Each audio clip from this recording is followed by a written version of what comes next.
With us, I want to bring Mary Bruce back in from the White House. All right, so Mary, this has passed at this point, so the government will reopen. Give us a sense now.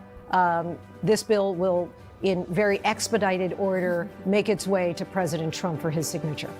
It's a rush order on this bill tonight, Lindsay. The president wants to get this signed tonight in short order. He plans to sign this in front of the cameras in the Oval Office at 9:45 tonight. That is very quick by D.C. standards. It can often take a lot longer for a bill to be enrolled, go through the official process, make its way up here to the White House. But when they want to rush it, they can.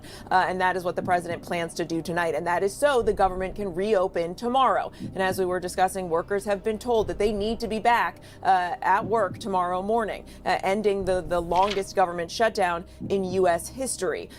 President Trump also proceeded over what is tied for the second longest government shutdown in U.S. history. So he has two of these lengthy historic shutdowns under his belt. But tonight, given the way that this ended, given the way the Democrats held out for 40 plus days over these demands over health care, and yet have been willing to reopen the government without, let's be honest, getting what was their core demand, the extension of those Obamacare subsidies, the president, this White House, is feeling politically very good tonight. You can imagine there is some vindication there, Mary Bruce.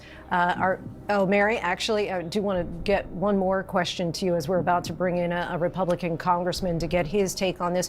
But your thoughts on we heard from the Speaker of the House, Mike Johnson, earlier talking about how he was upset about that last minute I guess we could call it a provision that Senate Republicans slipped into this bill.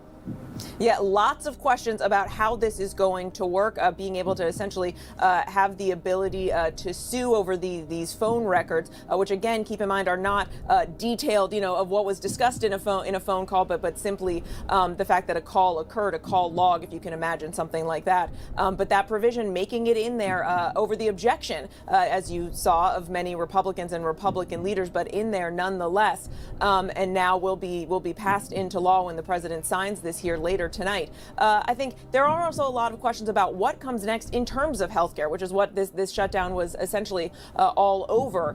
Democrats do feel that even though they eventually agreed to go ahead and compromise and end this shutdown, that they at least elevated the issue. But that doesn't change the fact that healthcare costs are about to skyrocket for millions of Americans. And the president and this White House knows that that is a challenge as well. The question is, what exactly is he going to do about it? And the president has said that he wants to see a new approach to healthcare. He's floated this idea that the administration would directly pay Americans to cover their healthcare costs. The president still has not put forth a meaty healthcare proposal. We, of course, remember on the campaign trail, he famously said he has concepts of a plan.